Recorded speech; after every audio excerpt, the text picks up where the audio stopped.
Hey everyone, what is up? Welcome back to Higurashi When They Cry. Today we'll be recording episode 38 of the series, which will be episode 1 of chapter 5 and the answer arcs as a whole. So, just a quick little, heads up. I already did a theory video, and I will probably reference a lot of those theories in this video, or starting from this video, just in the answer arcs in general. If you look at the video and see that it's really long, yes, it is. However, there's like a 20-minute summary at the end, so if you didn't watch it because you're like, wow, that's an unreasonable length.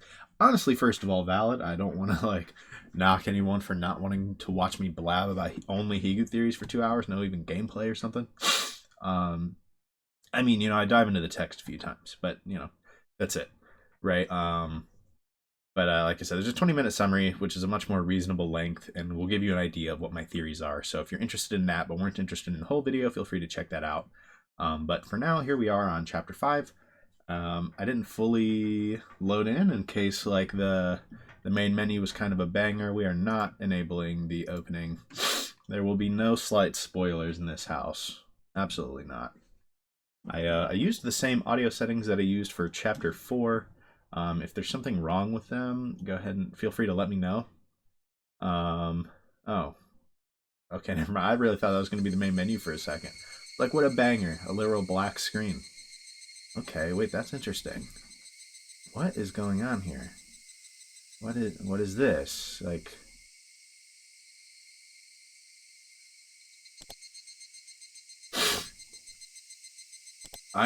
To be clear, I'm pretty sure that's intentional. But that's interesting. I don't know. I see that, a little, just something, dark and black, blocking off part of his sight. The first thing I think of is, some kind of corruption, right? I think to a game like Dragon Age, where you got, the blights, right? A lot of similar concepts to that in fiction, right? That's the first thing I think. I kind of wonder if it's kind of hinting at that, some kind of corruption. I don't know. Maybe I'm overanalyzing the main menu, but this is kind of interesting. Let's just go ahead and jump right into it, though. No reason to wait any longer, I don't think. Let's see what they got to say about this scenario.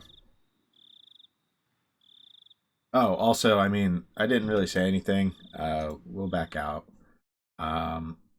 Real quick. I kind of imagine this goes without saying, but unless I'm just an actual buffoon, I'm pretty sure that this is the Sonozaki residence in Hinamizawa. It looks like it. Those tall thatch roofs, I remember being inside the Hinamizawa property. I don't know. It'd be kind of funny, actually, if this wasn't the main household, or this wasn't the Hinamizawa household, rather it was the other one. I don't remember which one is the main house, which one is the non-main house, to be honest. So, but it'd be kind of funny to me if I'm kind of remembering incorrectly that it's the Hinamizawa property, and it's just one of the Sonozaki properties. But I feel like it's very likely already that it is Sonozaki's, because this chapter is obviously Shion protagonist that was mentioned in the all-cast review sessions. And while you guys can't see this, I have two monitors. I can see right over there the icon for the game, and that's Shion. And when I booted the game, it was just Shion, right?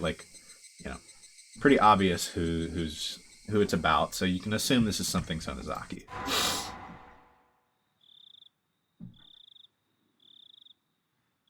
Now let's read what they have to say. Miyakashi, I don't know exactly how to say it, beloved cutthroat. Welcome to the world of Higurashi When They Cry, Kai. I'm pretty sure that just means answers, more or less. We finally reached the halfway point. From the viewpoint of the protagonist, try to find the truth behind the tragedy that unfolds. The difficulty is very high. It won't be easy to comprehend the motive of the perpetrator.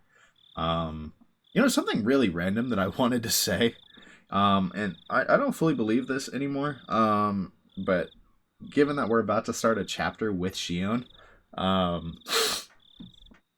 for a minute there, I was almost wondering if it was somehow Shion that caused the disaster, by the way. And in case they're gonna come out in the intro with some crazy banger I killed them all, I wiped out Hinamizawa, right? Do I think that? No, I don't think that's likely. But in case it happens, I have to say I did consider the possibility, and the only real reason I had for it was, I don't know, maybe a way to protect Keiichi because she saw a lot of Satoshi in him, which at the end of the day I didn't feel was a super duper likely explanation, but I had to say it before I hit start. But this is going to be interesting. It seems like, yeah, there's going to be some kind of perpetrator that we're going to see this chapter. We're going to start to begin to find the truth, which makes sense. We're in the answer arcs. I imagine we're going to start to get answers, right? Or maybe not like anything super definitive. I wouldn't be shocked if they don't reveal to us things like, the Hinamizawa syndrome / craziness. I've started calling it Hinamizawa syndrome now, even though in all of my writing, I called it craziness. I just kind of grouped them together, and syndrome is the name they use, so I've been using that one. You got, like, if it's something like with the Hinamizawa syndrome or whatever's causing craziness, if those are not actually the same thing. I wouldn't be shocked if they're not gonna, in this chapter, tell us what the disaster is, right? Or, I don't know, the villain, right? I wouldn't be shocked if they almost introduce some new questions, right? Like, but also give us some serious hints that start to explain things. That's kind of what I'm expecting from chapter 5. But by the way, the reason I went on that kind of tangent about Shion is because of the title "Beloved Cutthroat." I'm like, what if they're talking about like Shion? It wouldn't shock me if it's Mion either. But anyways, let's just go ahead and hit start. I can just sit here and keep theorizing if I want, or I can just play the game. Oh, that's creepy. This arc includes choices that were added in the console version. These choices result in dialogue changes and can lead to bad ends. Do you want to see these choices? We will do prompt choices and highlight correct answers, I think. Mainly just because, I gotta sate my curiosity. I gotta know what the branching points are. Maybe I don't want to potentially get led into bad ends because, by my understanding, most of them aren't really worthwhile at all, and can only can at times just create more questions. But I don't know. Maybe I'll just skip the choices and look at them later. I mean, it's really not a big deal which one I go. I'm just going to go with this one for now. If I change my mind, it is what it is. Like I said, we're just going to go with the correct response. She dropped her beads in the sand, so the girl cried. For 100 years, the girl searched the sands. They might be in the ocean, not the sand, so the girl cried. For 100 years, the girl searched the ocean. They might be in the mountains, not the ocean, so the girl cried. How many years will pass before the girl wonders if she really dropped them? Interesting. As a work of fiction, any resemblance to actual persons or organizations is entirely coincidental. Interesting. Those ones are kind of annoying, because I can't reread them. But it seemed to be implying, basically the gist of it was the girl. I'm immediately seeing as Rika, by the way, but I'm not 100% on that. Dropped her beads in the sand. They could be in the ocean. Like, she searches for them for 100 years. They could be in the ocean by now. They could be in the mountains. Who knows? But did that first event that started all of this really happen? Right? So to me, it kind of is like there was a cause, and then there was this effect that lasted for a very long time. But did the cause really happen? Right? I don't know. That's interesting. It's an interesting question. It's something I'm going to have to think about. Maybe a little bit of cause and effect at some point. I don't know. 7 keys were attached to the keychain. Without knowing which key was the correct one, I had to go by instinct and try every key, one by one. On average, I'd reach the correct key within 3.5 attempts. I'd be fortunate if I could open the lock within the first 3 keys, and I'd be unfortunate if I didn't. I had to think of the worst case scenario, getting the right key only on the very last attempt. I fought with my nervousness. My head ached from it. I put the key in and turned it. I just needed to repeat that small procedure several more times, but I couldn't stop shaking. Damn. Even a 3-year-old kid can do something this easy. So, am I more childish than a 3-year-old? Whatever. I don't care if I'm clumsy. I just need to try all these keys. Even in the worst case scenario, the lock will open on the 7th try. 嘘。 Reality isn't always the same as math. What happened was worse than my worst case scenario. None of the keys worked at all. I could feel the blood draining from my brain. Did I get the wrong set of keys? No. I definitely see a faint marking that says this set is for this door. Am I just reading it wrong? Should I go back to the key cabinet to look for the right one? That would mean a great loss of time. Just by being here, I'm already risking so much. Something that could ruin everything might happen any moment. If I can't open this lock, do I have to go back to the administration office? If there were no other choice, it'd be a waste of time to spend another second here. The administration office wouldn't necessarily be empty at this time. Somebody might come in. I won't be able to look for the right key if that happens. I stood up quickly, as if electrified. I was almost in a panic, and so felt the urge to move. My instinct pushed me. I have to go back there as quickly as possible. It's dangerous to be here, and it's also dangerous if somebody comes into the administration office. I cooled my head, making it as chilly as possible, to repress my fear. Calm down, Shion. Shion wouldn't panic in this situation. Maybe I'm just mistaken. Why don't I try the keys one more time? So I feel like this has got to just... I think that calm down, like, insert name. I think this is just one of the things the writer does, because this is... I don't know, maybe it's meant to show a kind of a connection with Keiichi, but first thing I think is, calm down, Keiichi Maibara. We saw that line so many times, right, that it's hard to not instantly think of that for me. And seeing it from another character this early, I almost have to wonder if it's intentional. I'm going to try not to delay too much on small things like that, but it's interesting.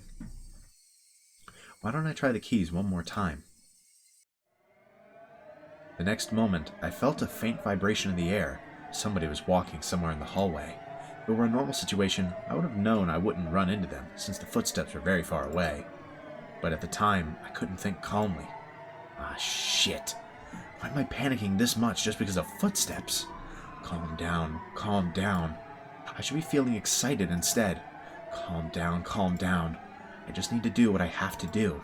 I should ignore the footsteps because they're not an immediate threat. Pretend they aren't there. I have to listen for something much more important right now. Ah, shit. This key should be hard and cold, but it's pliable and hot. It feels like rubber. How could I stick this into the keyhole? Shit, shit, shit. It wasn't the key that was pliable. It's my fingers that were limp. Ah, shit, shit, shit. The key sprang out of my hand and fell to the floor.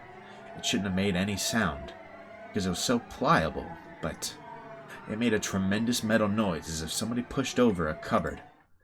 Cling! The sound almost stopped my heart. I felt dizzy for a while.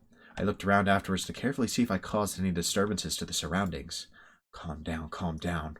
Nothing's changed. I don't hear anything. So, am I safe? Oh, we don't like that sound effect. We don't like that sound effect. It has never been associated with anything good. Calm down. Calm down, calm down. Wait. I don't hear anything? What about those footsteps in the distance? Calm down, calm down, calm down. Are they looking for me after they noticed the sound? Ah, shit. What is that sound I'm hearing? Am I sweat dripping on the floor? Shut up, shut up, shut up! How can I hear the sound of my sweat? Calm down, calm down, calm down. Calm the fuck down. Wow, we're getting a lot more vulgar in this chapter. I have to clarify. This isn't a prison or a detention center. It's a private school. Got a soft little banger of a track. So I just want to be clear, first thing I'm noticing, obviously, we're hearing the bells, we're hearing the footsteps. I'm going to assume already that Shion has the Hinamizawa syndrome. Let's give this track a moment to kind of play out a little bit, but before I really continue on, I'm sure it'll play for a while, but I kind of like this. It's nice and chill, which is really, you know, what juxtaposition? That's the word I'm looking for, like really clashes. Is that the word I'm looking for? I think it's juxtaposition.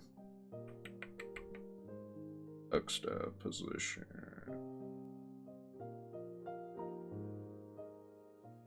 Yeah. So we went from that tense scene to suddenly we got some nice chill music. We're at a private school, although we're breaking in, it seems. And it seems like Shion's a little crazy, so maybe we're going to learn a little more about that this chapter. It's a private school. Not a normal one, though. Why are my fingers on WASD? It costs a fortune just to get in. It's a boarding school that provides education from elementary school to university.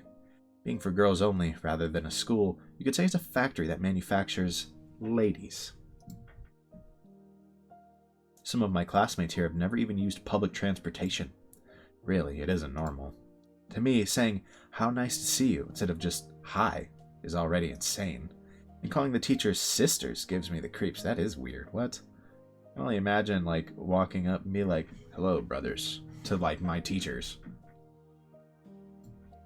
I hate the morning and evening prayers, to say nothing of the Sunday Mass. Yeah, I mean, I had a feeling it was religious. I don't want to memorize the Bible passages, and the Holy Ghost gives me a rash. If I stayed in this institution, that's what I call the place, for many years, I'd either go crazy or be brainwashed. Most of the girls choose to be brainwashed, but I can't do that. After all, I was more impressed by the political schemes and international trade behind religious propagation than by the love of God which the Bible teaches. Because of that, I'd been treated as a problematic child from the beginning. I experienced lots of disadvantages as a result. I realized that quickly, so I superficially pretended to be normal. However, I got tired of acting, so I started to reveal my true self from time to time. I became a problematic child once again. People started to treat me differently once again. It's fun to misbehave, but it wouldn't do anything for me in the long run. So, why did I act that way? Why, even though I knew it was going to backfire on me later on? After examining my emotions, I realized that I had completely had it with my surroundings. I was afraid of being brainwashed in this institution. I can't live here. I won't let them brainwash me. 6 months ago, I decided to escape this place. The moment I made up my mind, I started to feel alive again. I acted ladylike in order to deceive the sisters. Pretending became fun once I'd set my goal. It gave me the creeps when they told me with smiles that it was God's influence that I started to behave religiously. I laughed at them behind their backs. I took on my classmates' duties in order to understand the layout of the school and the schedules of the staff and guards. I soon found out that the security of the school was immensely tight, because there were many daughters of important people living there. The guards walked their beat randomly. There were surveillance cameras everywhere. The system that kept out intruders ironically also worked to prevent, escapees. The system that kept out intruders ironically also worked to prevent escapees. For some reason I kept wanting to say escapees. That's no. But it excited me instead. I simulated how to avoid all the surveillance in my head many times. I drew an escape route on the corner of my notes during class and tested if it worked. I strove to acquire any necessary skills for the escape. It was all fun. After all, the situation was cathartic for me. That's who I am. No matter how hard they tried to brainwash me, I'd never change. I'd been waiting for the moment of my escape, preparing physically and mentally. First, I needed the courage to escape. I had to be confident of the plan. I had to think deeply about it. I also needed skills and physical strength. I imagined all the possible obstacles and trained myself. It was funny because I was finally able to enjoy gym classes, even the long-distance runs. I needed a perfect plan, as well as the physical strength and skills necessary to execute it. Also, supported by those things, I needed determination. I made sure that I had all I needed and executed the plan. Hey, reused asset alert, reused asset alert. I actually, you know what's really funny? I might be wrong that this is a completely reused asset, but I'm pretty sure this is the hotel that Akasaka was in Chapter 4. Which actually would kind of make sense, because it sounded like Chapter 4 was not really planned, maybe rushed, so maybe reused some art assets. I went into this chapter as an audio test for the volume settings, literally right before I booted this up.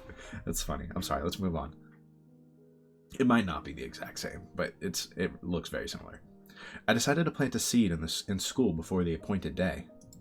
The seed was a rumor that one of the male teachers was having a relationship with a student. I won't go into the details now, but that can turn into an enormous problem in this school. Yeah, no kidding. That should turn into an enormous problem in, like, any school, but an ultra-religious one? Yikes. The school is limited to girls precisely because their parents want to avoid those kinds of problems. Those parents are mostly important people from various positions. If the romance was a fact and was leaked to the public, the principal would have to commit suicide in shame. In fact, even that might not be enough. In the world of girls, rumors spread fast, especially when they're separated from boys and are obsessed with dirty thoughts. So this kind of rumor goes around really quickly. The sisters try to get rid of that kind of rumor, and they warn the students not to be swayed by it. But apparently, they're the ones who are most swayed by those rumors. This means that I managed to make them furtively deal with something shady, without contacting families or the authorities. Reused asset alert. So if I disappeared in these circumstances, it would look like I ran away with some teacher. All the male teachers would deny it, of course. However, the school wouldn't believe what they said so easily. After all, there's a dirty rumor going around. By the time the school finds out about my escape, after they eliminate all the other possibilities, I'll be somewhere safe. I tried hard to spread the rumor that I was involved in the forbidden romance as widely as possible. The sisters questioned me a few times, but since the romance was something I'd made up, they couldn't find anything. No matter how hard they tried, they couldn't find any evidence. After 3 months, I was certain that I created a solid foundation.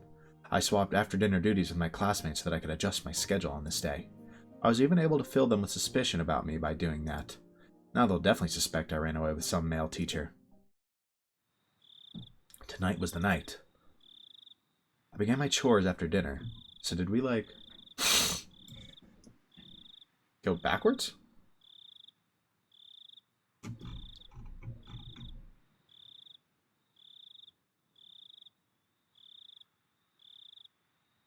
Was there a split right here? And this is where things left off. We went back and now we're getting back to that point. Is that what's happening? Because, it felt like we were at the gates trying to leave, not in the room beginning our chores after dinner. Oh, no, wait, this is still a flashback. I think. Yeah. That's my guess. Whatever. Okay, I think I overanalyzed. After lights out, somebody will find out about my disappearance. My generous roommate would probably wait about 10 minutes before she reported me to a sister, but no longer than that. I had about an hour tops, but that's enough for me. Yeah, here we go. I took a step off my regular route. That was the first step toward my great escape. I calmed down and thought, the key shouldn't be wrong. This lock is old and firm. Isn't it possible that I put the right one in, but the lock was just stiff, and I only thought I got the wrong one? What if they saw this coming and outplayed you? I realized that my nervousness was making me clumsy. The gloves that I'm wearing to avoid leaving fingerprints must be getting in the way too. I should try the keys one more time. I picked the most probable one and gently inserted it into the keyhole. It's stiff. If I twist it too strongly, I might break the key. The moment I thought of giving up, I felt something in my fingertips. The key worked. I slowly opened the door. I could hear the crickets. I don't have to hesitate now, but somehow I'm reluctant to step outside. I can still make excuses up to this point. It might look awkward, but I still can. But if I take a step outside now, there can be no excuse. If the guards find me, they'll take me to the office immediately. There have been escape attempts before. It's not really so strange. I don't think I'm the only heathen here. It's understandable that there have been people before who couldn't fit in this place. So the school is well aware of the possibility of escapees. I've heard rumors about what happened to those who were caught while attempting to escape. I don't want to believe any of those stories, though. You see, all the school's horror stories involved students who attempted escapes. Okay. Whatever. Bring it on. Okay, new track again. Something I do want to say before we go too much further, I'm kind of curious when this is set. Because I almost wonder... I feel like this isn't going to be 1983, right? With the rest of the game. So I'm kind of wondering if this is set before, and this is Shion backstory, or if this is set after, and this is what Shion is doing at the same year, so it'd be 1988 or so, I think, is when Chapter 4 is set. If it's the same year as Chapter 4, though. Anyways. Whatever. Bring it on. I'm not expecting to get a second chance anyway. There'll always only be one chance. Things get serious beyond this door. I psyched myself up and pushed the door open. A strong smell was hanging in the air. Is that normal for the outside? I'd never smelled this strong, grassy smell before. There's something going on. But I have to be wary of it. Should I go back and wait for another chance? That's silly. There's nothing strange going on. This smell is something I smell every day. I just wasn't aware of it. It's true, isn't it? Even though I pretend to be cool, I'm nothing but a nervous wreck. Calm down. Calm down, Shion. I can rely on the map inside my head from this point on. I can only rely on the map inside my head from this point onward. I'd researched the locations of all the surveillance cameras. I'm confident that I'll be able to avoid all of them, but I'm not sure about the guards. They pick their patrol routes randomly, after all. I have to take a chance. I can hide myself in most places, but there's an area where there's nowhere to hide for several meters. I concentrated to keep my senses keen. Well, I have to depend on my luck in the end. Even if I do my best, the guard might find me by mere chance. On the contrary, I might be able to get away no matter how unwisely I choose to move, if I'm lucky. Damn. After all that effort, it just boils down to luck? This is a gamble after all. When I realized that, I got excited. Yes, this is a gamble. I'm trying my luck. This is a game to test the determination to change my life. If somebody failed to escape from this school, that meant they didn't have enough luck to survive in the real world. You know, I could have probably looked a little more at that CG and determined roughly if this is before or after 1983. I didn't think to. But I'm different. I'm going to get out of here. I'm testing my luck. Here goes, Shion. I ignored the noisy bugs and concentrated only on suspicious sounds. I heard no threats. The loudest sound wasn't the bugs, it was my own heartbeat. Okay, there it is. Does she look older or younger? Ooh, stepped on a leaf. Unlucky. I honestly can't tell. She looks a little different for sure. But I can't tell if it's older or younger. Let's just move on. Crunch. Even my own footsteps were so loud they could break my eardrums. With each and every step, my overactive imagination tormented me with premonitions of unexpected run-ins with guards. Countless times that torture grew too hard to bear, and I thought of running. But if I broke into a run, the noise I made would only draw suspicion. If anyone heard running at a time and place where people shouldn't be, they would realize something abnormal was happening. But if the footsteps they heard were just walking, then they'd likely think nothing of it. Of course, I didn't plan on even letting them hear those footsteps. I tried to extend my senses to get as much information as possible. I didn't sense anyone's presence. I might have felt safer if I heard a guard in the distance. I'm worried that my senses might not be keen enough to detect everything. Somebody might be right behind me, without me being aware of it. I didn't want to make any noise, so I stopped from time to time. It's like I'm constantly fidgeting. To stop or to run. Something within urged me to choose from either one. I can't choose to stop. I have to keep going quickly and stealthily. I'm already risking so much just by being here. Running, of course, would be absurd. I know that. The urge to run continued to bug me. My head was filled with those thoughts as I went through this dangerous territory. I succeeded in passing through without running into anybody.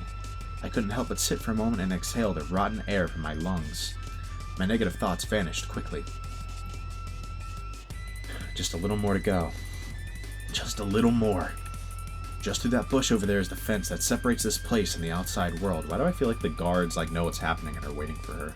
I feel like actually she's probably going to escape because that would be most convenient for the story, but I don't know. If she's just gonna escape, you almost gotta wonder why she's here, or why they're showing this right now. Once again, I strongly felt the urge to run. I suppressed that desire and carefully tackled the final step. The beautiful-looking fence didn't seem designed to prevent escapes. While I was worried that somebody might see me climbing up the fence, it fortunately didn't happen. It's even possible that this fence might have a touch sensor. It's too late now. It doesn't mean anything now, since I'm already climbing up. From the top, the fence seemed about 7 feet high. I have to go down carefully, just like when I climbed up. I knew that logically, but I couldn't think that way anymore. I chose to jump off with no hesitation, and I'll break a bone. Oh no. Of course, I regretted my decision during the fall. I got scared because the flight was longer than I expected. I didn't land beautifully. I fell onto my butt. There was nobody around to laugh, and I didn't have time to be embarrassed. I looked around to see if anybody heard my landing. Even the crickets were interested in the sound I made. I felt relieved. I looked at my watch. 5 minutes till 8 p.m. It was just a 15-minute escape. Putting a number to it really made it obvious how short it had been. Looking back, most of the time I was just asking myself questions and hesitating. I guess I worried too much. But I can't be too relaxed just yet. There's no guarantee that I fooled all the cameras. This place isn't a bank. There won't be a fire alarm going off even if the guards did see me. It's possible they're rushing this way right now. I can't enjoy the air of freedom yet. Hey, you gotta move. I hid myself in the darkness and waited. There's still time left until the rendezvous. Oh, is someone getting you? Okay. That was an interesting scene. I kind of wonder the, purpose of it. If that makes sense. What was the point of showing her breaking out rather than just starting after she's not here anymore? Like, I feel like there has to be a purpose to this. Maybe it was to show her hearing the footsteps, but I'm like, they could have done that on so many occasions. Maybe to show her in a tense situation to kind of highlight maybe some of her differences with Mion, or her self-perceived ones at least. Also, it seemed like there was a little bit of, I don't know if I want to say jealousy, but kind of, towards Mion. Like, she wouldn't act this way in this situation. She'd be cool, calm, and collected, you know? Which is interesting. You kind of get a little bit of her thoughts on Mion from her own head. I watched the school premises while waiting, but it looked like nothing strange was going on. The building was lit up, and the beautiful Western-style architecture made it hard to believe that it was a school. It should be armed with electrifying wires, searchlight, and guard dogs like the prison it is. I thought I'd experience a surge of school memories in a situation like this, but it didn't happen. That sort of thing only happens when you have good memories. I have no good memories of this school, so there's nothing to remember. But if I could pick a series of images to recall, it'd be the luxurious dinners we had every night. So my memories would be of nothing but international cuisine. Japanese, Chinese, French, and so on. What the hell? That's just too funny.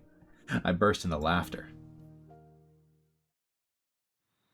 At that point, I heard a car approaching. I crouched in the darkness. The plate number is the same as I was expecting. That's the car. I jumped out and rushed to the passenger side, then opened the door and got in. I was gonna say, is it our boy with the sunglasses? The drippy suit and the sunglasses. I have a screenshot of him for some reason. I mean, it doesn't shock me. I mean, that's like Shion's bodyguard, right? To our understanding. So it makes sense. Shion-san. The driver was a man of early old age. He'd be angry if he heard me say that, though. He thinks he's still middle-aged. He looked at my face and learned that I succeeded. He smiled. シャバの空気は久しぶり。とにかく今は銀シャリが食いたいかな。学園では上品なお料理ばかりが出てると聞いてましたが、シオンさんにだけは麦飯が出ていたんですか？バカ、そんなわけないでしょ。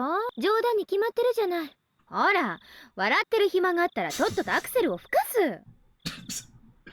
Bro, I'm kind of wondering how much I'm going to walk out of this chapter liking Shion. I have a feeling I'm going to like her a lot, because I already kind of like her character a lot.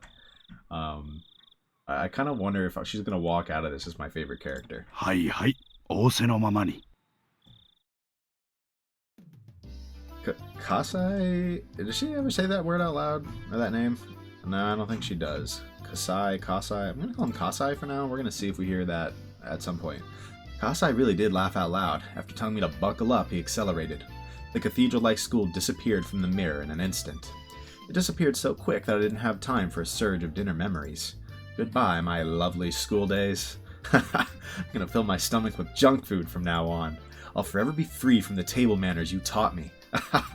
Serves you right. As we drove, the scenery began to change. Soon we were surrounded by vast fields of crops and few streetlights. It reminded me that this was just the countryside of Japan, not Europe. お腹は空いてないですか？どこか飯の食えるところへ寄りましょうか？食事してるからいい。I lied. I'm actually a bit hungry. I didn't eat much at dinner to avoid slowing myself down with a full stomach. I appreciated Kasai's offer, but I didn't feel like taking the time to eat while we were still in enemy territory. この時間ですから、高速に上がってしまうとサービスエリアへ寄っても自販機しかないですよ。まあ最近はハンバーガーとかの自販機もありますけどね。そうそう、聞いた話では最近じゃおでんの自販機もあるって話です。はあ？何それ？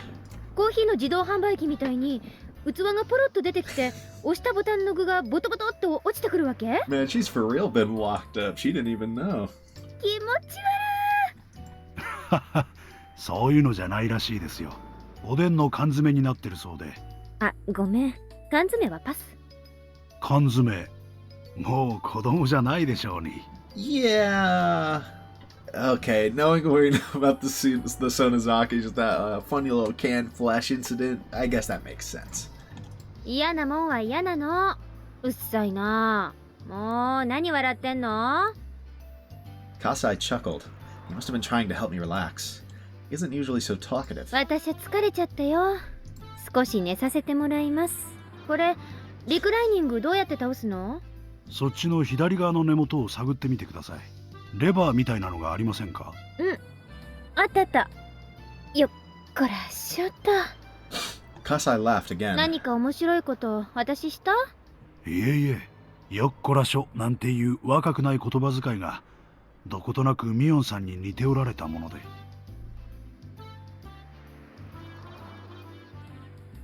Well, obviously. Mion and I are identical twins. We're perfect copies of each other. When I react to something, so will Mion.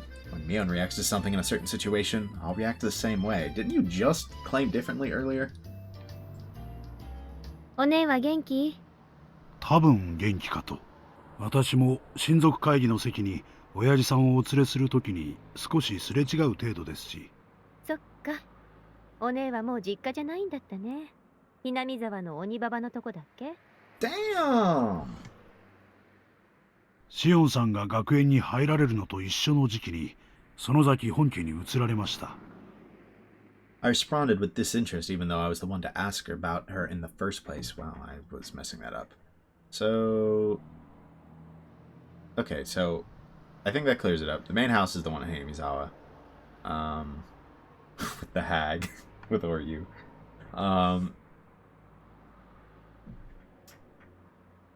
If she moved into that house around the same time Shion started going to this school, I kind of wonder if that means that it's been since around the first curse killing. I wonder if Shion even knows about the curse killings at this point. Like, if she doesn't seem to have known really anything about the outside world. Interesting. Because I'm kind of wondering if this is just set in 1983, actually. I don't know. It depends on how long Shion went to this school.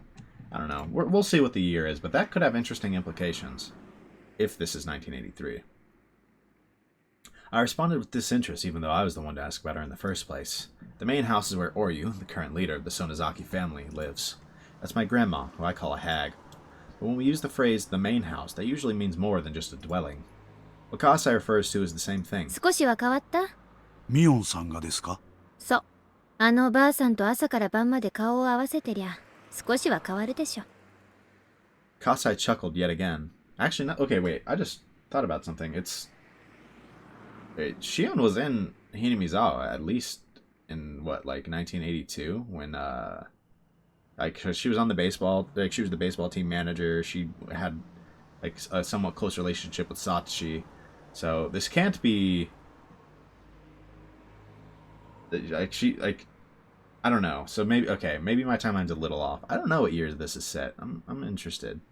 It could be like, I wonder if we're getting like time where we're gonna see Satoshi. That'd be interesting. That would be really interesting. Kasai chuckled yet again. He knows I hate my grandma. 私が見る限り変わったようには感じません。シオンさんの知っているミオンさんのままですよ。私はどう？私は変わった？いいえ、全然。Kasai responded quickly with a smirk. I haven't seen him for a while, though. It's not fun if he answers this quickly. I glared at him, and then he burst out laughing. 全然変わっておられませんよ。あれだけのお嬢様学校に入られたのに、全く変わらないというのは驚くに値します。Tell me for how long? Exactly how long? 好きなだけ笑ってろ。私は寝るよ。寝る。後ろの席に毛布がありますよ。使ってください。ありがとう。I grabbed the blanket and rolled up in it. I'm exhausted, but I can't go to sleep. It's strange. Or maybe not. I must be tired from the escape. It's just that I'm still feeling tense. So I have to declare it once again, if only to calm myself. 寝る。私は寝るよ。はいはい、さっきからもう3回目です。それとも私が許可しないと寝れないんですか？今日のあんたは喋りすぎ。あんたが少し黙っててくんないと眠気も引っ込んじゃう。Real? 失礼しました、姫君。ではしばらく黙らせてもらいます。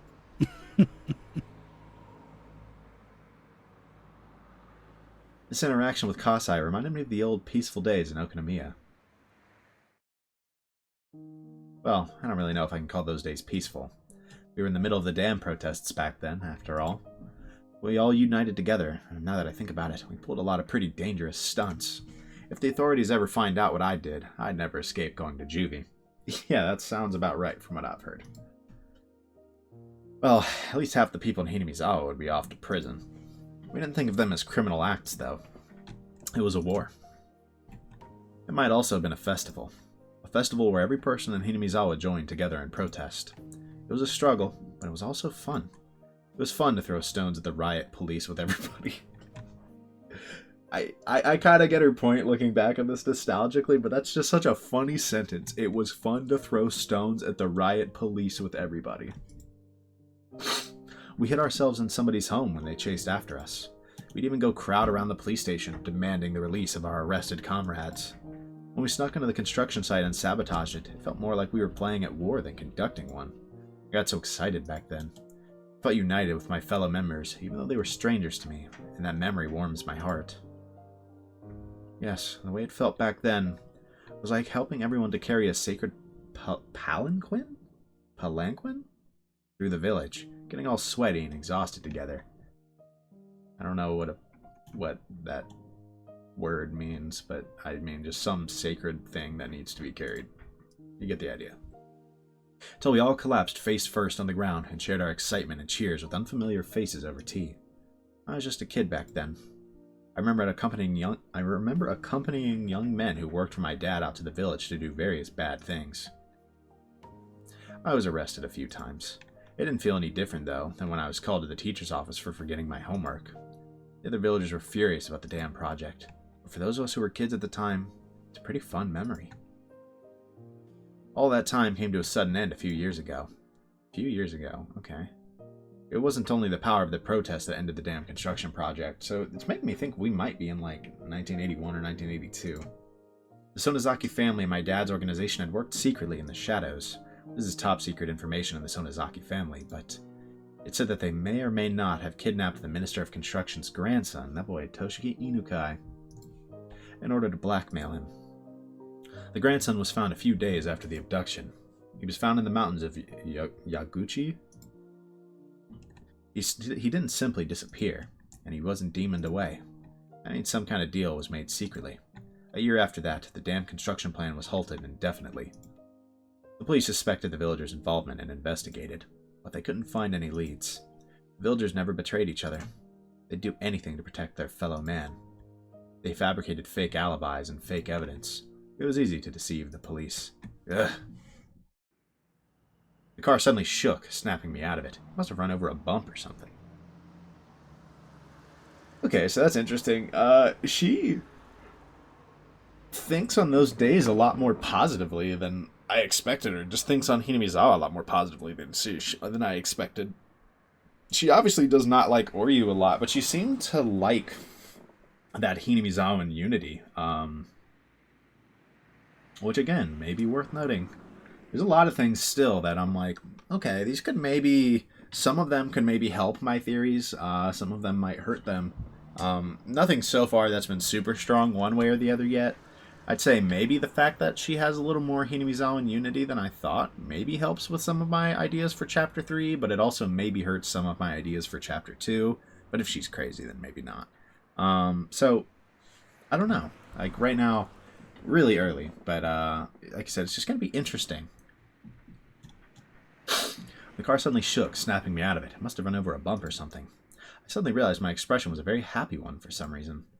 I must be looking forward to going home. Shion さん、起きてますか？何？お帰りですが、沖宮でよろしいですよね。他にどこに帰んのよ。I answered straightforwardly with a frown. Kasai, then, also chose to reply straightforwardly. シオンさんを全寮制の学園に入学させる決定は、園崎本家当主が下したものです。シオンさんはその学園を抜け出した。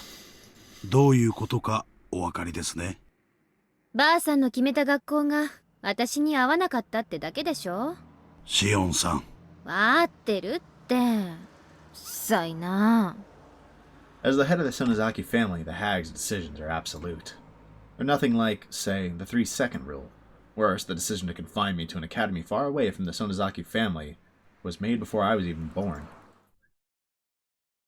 Shion was the name they gave me. My sister Mion has a character that means demon in her name. That was to signify that she's the successor of demons. In other words, she would be the successor to the Sonozaki family and its demonic bloodline. My name, Shion, had a character that means temple in it. This means that I was destined to take the veil and be confined in a temple. Thinking of that reminds me how much I hate this name of mine. That's interesting. She hates her name. Maybe it wouldn't be that weird if she took Mion's job or role in Chapter 2. For starters, the person known as Shion is an abominable being to the Sonozaki family, because it meant the family had 2 heirs. I don't have to cite the countless historical examples to explain. It's easy to imagine how that could prove troublesome for succession. According to our long-held family traditions, one of the twins was to be strangled to death right after birth. Unbelievable, isn't it? What that means is that I have to be grateful just to be alive and breathing to this day. I heard the hag actually put her hands around my neck right after I was born. I don't know what exchange took place in that moment. Maybe some brave relative of mine managed to get her to stop. Or maybe she was in an extremely good mood that day. Then don't try to strangle me. Yeah, I guess there must not have been that. We're twins. There are no apparent differences between us. But the first one out of my mom's stomach was named Mion, and the second one drew the short straw and got named Shion. Everyone else was desperate to tell us apart, but we sisters just found that awfully ridiculous. There wasn't any difference between us. No one could tell us apart, even if we only swapped hats. We wondered why all the grown-ups were trying to see the differences. Well, our fun as twins didn't last forever. One day they created an undeniable, clear distinction between Mion and Shion. Mion went to the main Sonozaki house to live with the hag and to learn how to become the successor. And I was to be confined at St. Lucia's. I have no objection to Sis's inheritance. I used to be jealous, but now I feel that having to learn about and follow the traditions would just make me tired. I even feel sorry for Mion. So I'm not going to be a threat to the family even if I'm back in Okinomiya. But the hag doesn't seem to think that way. She thinks of me as some kind of evil omen. That's why she wanted to keep me away from her. That doesn't matter to me. I don't want to see her face either. I don't care if she doesn't allow me to enter Hinamizawa. She can charge me 10,000 yen per step I take there. But I want her to let me live in Okinomiya, where I grew up. When I was little, I was in Hinamizawa, but I don't remember it much. And I'm not very attached to it. Okay, I take it back. She sounded a little attached, at least. Like, maybe deep down, she had a little love in her heart. I do have good memories of my elementary school days in Okinomiya. The town isn't very sophisticated, but I kind of like it there. 沖宮の町へ帰れば、親族の誰かの目に触れることになります。やがては必ず本家の知るところになります。Yeah, I mean, might as well let that out of the bag. ばあさんの耳に入ったらどうなるかってことまあ、そりゃやばいことにはなるかもね。お分かりならいいんですがね。なーに、カサイ。あんた今から私に引き返してあそこへ戻れって言ってるわけ？ What if beloved cutthroat means... What if it's about, Satoshi? Like the name of the chapter. I'm just saying. Especially if he is the beloved, right? Like, of Shion. Just saying. Just a thought. まさか、そんなことは言いませんよ。私が言いたいのは、相応の覚悟はあるんだろうなってことでしょ。口先だけでなく、本当に理解してるんならいいんですがね。ま、そうだろうね。万が一の時は、脱走の手伝いをした葛西も責任は免れないだろうしね。That would not be good for him. 葛西も小指に未練があるなら、今のうちに小指にいっぱいキスをしておいた方がいいんじゃない？ Saying that is a little evil. その時はシオンさんもすまきにされて鬼ヶ淵沼に放り込まれるくらいの覚悟をしてくださいよ。ああ、あるいは本家離れの秘密部屋送りかも。I heard there's a big torture room in the main Sonozaki house. I've never seen it, though. I heard they used to torture and kill the enemies of the village in there. It's just awful, really. I hope I don't end up as a victim of that place. Well, not quite. All kinds of new music today. I guess that's one of the nice parts of getting into the new set of arcs. Things refreshed a little bit. Although, I mean, well, we already heard this one, right? I think. ま、なんとかなるって。つくづくシオンさんは姉さんに似ている。その出たとこ勝負的なところが特にです。そりゃ似るでしょ。実際の母親だもん。I wonder if we're ever gonna learn anything about their mother. Her name was... What was her name? Oh, goodness. I have it written down. For some, in my head, it's either Akane or Aoi. And yes, I'm mixing those two up because they're Danganronpa characters that, in my head, are... They're not, like, directly tied to each other, but they're kind of relatively similar archetypes, so in my head, I'm like, it was one of those. Because that's how I remembered it. It'd be funny if I'm wrong about both of them, though. My dad and mom will be furious if they find out about my escape. I'm more afraid of them than of the hag. I don't want to go into the details, but my dad is part of the Yakuza. He's in charge of the organization which covers the Shishibone area. He's in a very important position. So is Kasai here. He's an old friend of Dad who really trusts him. I don't know if this is true, but I heard Kasai used to be very aggressive, but he's gentle now. I also heard he has tons of scars. He was in charge of a few large areas, but after he was injured badly in a fight, he retired. Now he's my dad's consultant, aka a drinking buddy. He was my caretaker in my childhood, and now I feel like he's my butler. First, I thought my dad asked him to supervise me, so I hated him. In time, I started to feel like he was on my side. This is just a hunch, but I think Kasai used to be in love with my mom. My dad, mom, and Kasai were in a love triangle, but my dad took the lead in the end. Kasai couldn't leave my mom entirely, so he stayed around as my dad's friend. Wow, that's quite the theory. I can tell that from the way he acts.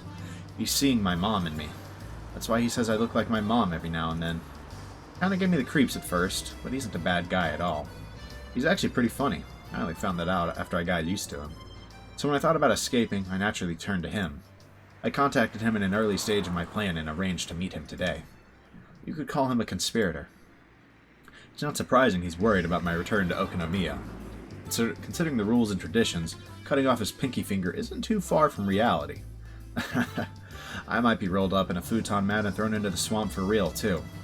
Even so, there's only one place for me to return. I'm going to Okinomiya and nowhere else. That's my hometown. This might be a kind of homesickness, but I don't care what it looks like. 実際どうするつもりです。園崎一族の目はそこいら中にありますよ。まあ、最初はのんびり隠れながら過ごします。Yeah, good luck with that. 仮に姿を見られたって、ミオンだって言い張ればいいんだしね。Yeah, it might be a decent enough plan for now, but eventually you'll get found out. で、ほとぼりが冷めてきたら、私に近しい親類から徐々に打ち明けていく。私に味方になってくれる人たちだってそこそこにいるからね。私も親父と大喧嘩した時、あちこちでいろんな人にかくまってもらったし。なるほど。味方と既成事実を十分に作り上げてから、最終的には園崎本家にもおめこぼしをもらおうというつもりですね。うまくいきますかどうか。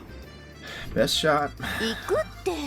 そもそも私を学園送りにする決定だって結構みんな反対してくれてたもんね。あれは私をやたらと嫌った鬼ババの猜疑心からの決定みたいなもんだったし、葛西もそう思うでしょ。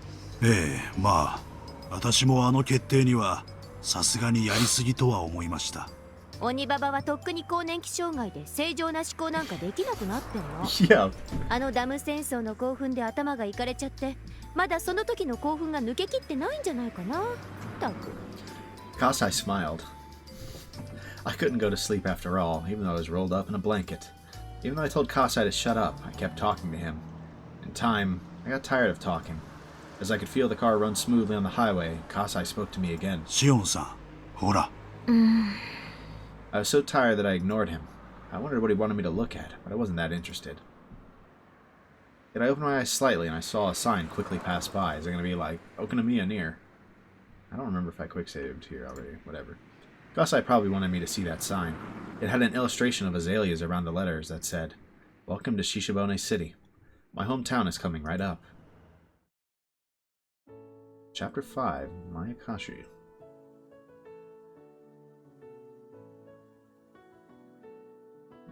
Shion Sonozaki.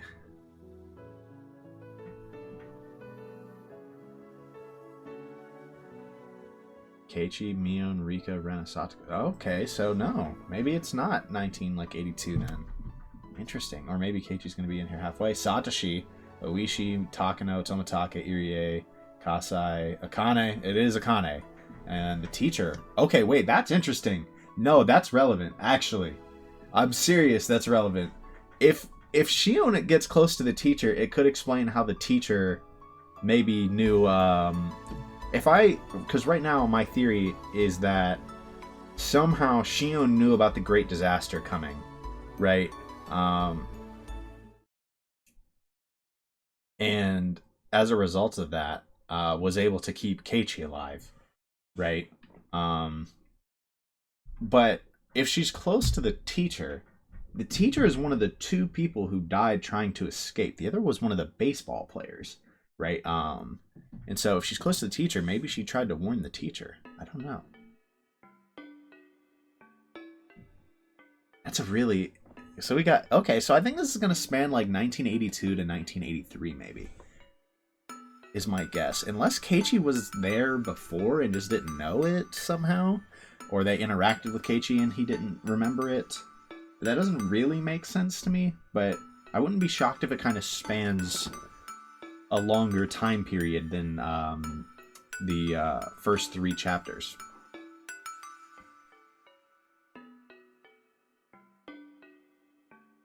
I kind of like this song. Let's listen, or let's read the notebook's beginning. June 1982. Looks like theory confirmed. What? Hello? Oh, I can't read. Oh, my goodness. Use your eyes. That says Sachi. I thought that said Satoko, and I was like, hello? What?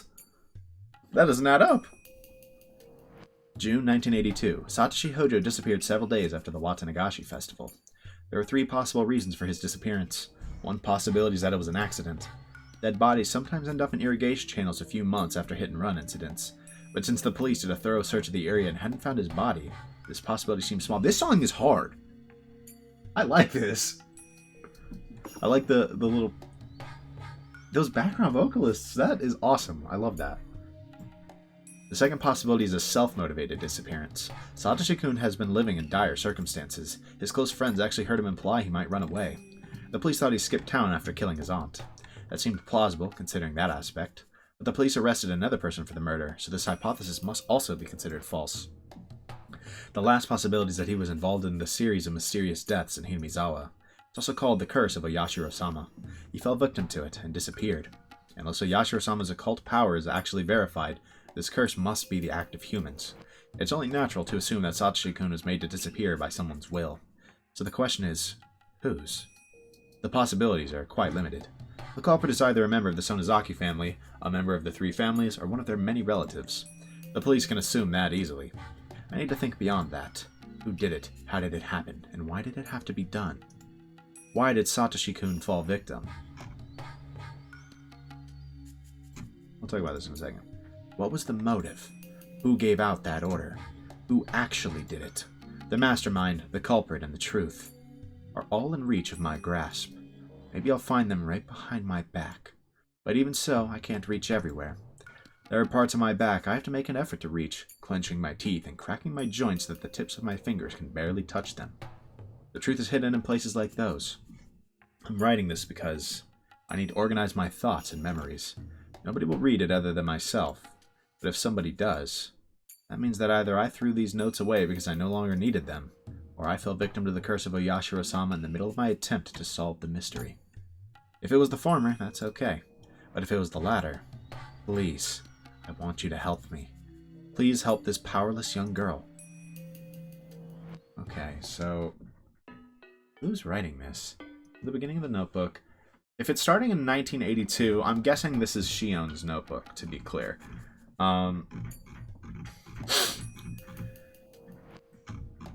So this, like, so it's kind of interesting.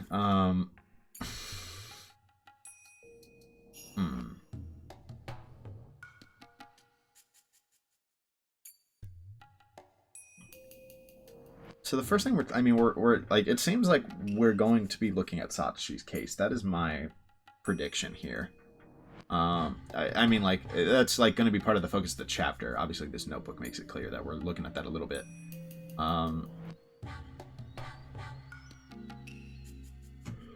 that makes me wonder the timeline of this chapter. If this notebook makes it seem like it was not written in... Probably not written in 1982. Makes me think this is, like, something that happened later, because I think they said something about... I could be wrong, but I thought they said something at the end of Chapter 4 about, like, Shion, like...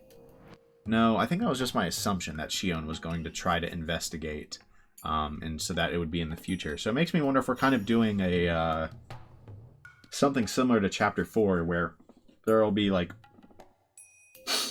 It's a flashback to 1982 and maybe 83 for a while. But then we're also going to get some stuff in the present day. Maybe it'll flip-flop or something. I don't know. 'Cause, I mean, unless this is Rika's notebook... I mean, you know, please help this powerless young girl. It does kind of make me think Rika. But... I don't know. Maybe I should actually just assume that this is Rika's.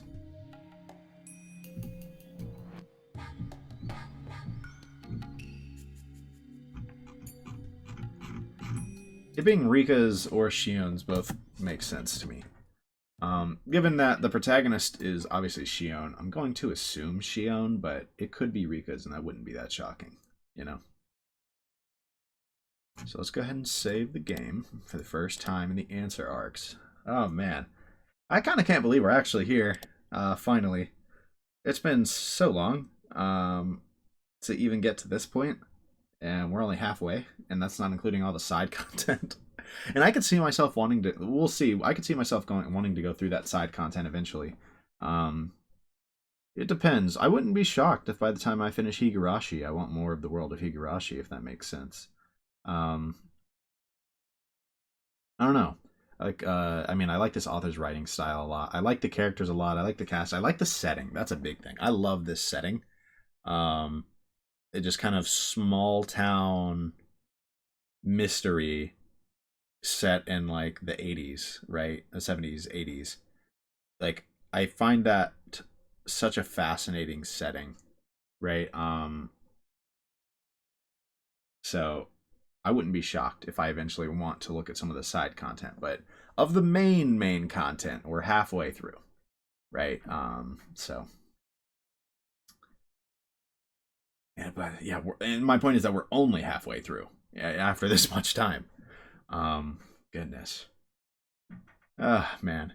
Yeah, but okay, so I'm not ending the video here. I'm just going to say, so far, this chapter's kind of intriguing. An interesting setup. I think we're in 1982. I think we're probably going to be in June of 1982 here soon enough. Maybe it won't start in June. But I think we're... if I had to guess, like I said... We're gonna see the fourth curse killing. We might I think we might get to see Satoshi, which is interesting. But it also mentioned that we're gonna see Keiichi. I wonder if maybe that could just be like a in the future thing. If they're gonna answer some of the chapter 3 questions. Like, are we gonna get 1983? Like one of them? I don't know. I'm very intrigued by what this chapter is going to bring us right now. Very intrigued. All right, break taken. Let's get into the next chapter.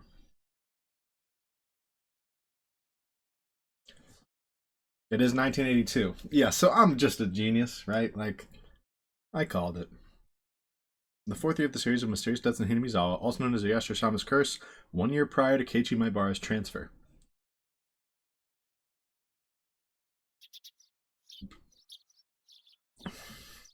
So, I called it, and I'm basically a genius.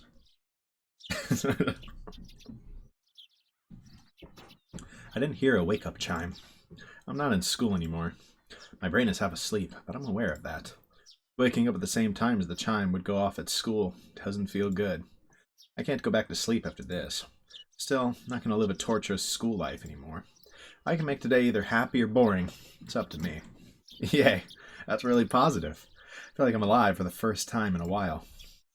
I didn't have any other clothes, so I was still wearing the school track uniform. It's supposed to have been designed by some famous Italian person, but it just looks plain to me. It really doesn't feel great to still be in clothes from that school. I want to enjoy my freedom as soon as possible. I especially don't want to walk around outside wearing it. I should have Kasai bring me some new clothes later, and I should think of redecorating this room. After all, this is going to be my castle from now on. This is a room in a gorgeous apartment building in the suburbs of Okinomiya. Yeah, I figured. The property is one a realtor my dad's conglomerate obtained after foreclosure due to some sort of dispute. Most of the residents moved out during that. So while there are plenty of rooms, it's a lonely complex that feels devoid of people. Plus, with the exception of the manager and a scant 1 or 2 others, all the residents are shady-looking people connected to my dad. It probably won't be much longer before the virtuous residents are driven out. The apartment I'm living in used to be the room they'd used for viewings, so it looked like a room in a business hotel. It's fully furnished, but lacking in daily necessities. I'll buy those things over time, though. むしろその方がいいよね。自分の部屋っていう実感が湧くし。That's fair. I nodded to myself. It might have looked stupid, but it helped psych me up. At the school, there was a TV only in the common room, and we weren't allowed to watch any cable channels. I zapped through all those channels as a form of emancipation. It was early in the morning, so nothing interesting was on. But I enjoyed it anyway. Commercials are fun to watch. Oh god. I think past the time. Kasai dropped by with lunch right when I started to feel hungry. シオンさん、おはようございます。昨夜はよく眠れましたか？ソファーに毛布でゴロ寝は結構辛いです。やっぱ日本人はちゃんと布団敷いて床に寝ないとね。たくあんが美味しい。それはよかった。後で必要なものを教えてください。可能な限り揃えるようにします。Sounds like clothing and a futon. ありがとう。あ、でもそんなに気を使わないでいいです。私の好きで始めた生活だし。葛西だってたかられたらお財布持たないでしょI have to be serious about my plan. I can't let myself take advantage of Kasai's wallet forever. バイトでもしようと思います。生活費くらいは自分で稼がないとね。私が選んだ生活なんだから自分で何とかするのは当然。それはたくましい限りです。でもいいんですか？外を歩けばやがては親族の誰かに見つかりますよ。Very true. そこは少しは考えてある。そこでミオンの力がいるわけよ。Recruiting Mion. 葛西さ、本家に電話してもらっていい？ミオンが出たら受話器変わって。やれやれ、何を企んでるやら。どういう作戦ですか？ Kasai dialed the number. It's funny to me that we're calling the main house, even though that's the place I most want to avoid at the moment. もしもし。おはようございます。ミオンさんですか？ご無沙汰しています。葛西です。ええ、おはようございます。少しお待ちいただけますか？今受話器を代わります。I take the handset. もしもし。私が誰だかわかります？その声は、でもそんなはずは。シオンはセントルチーア学園に幽閉されてるはず。そんなはずはない。学園では外部との電話は禁止だからね。それが電話してきたってことは血の巡りの悪いお姉でも意味がわかるでしょあんた学園抜け出したのどうやってそんなことはどうでもいい。会いたかったですよお姉シオ That was as far as I could take it, and Mion had hit her limit too.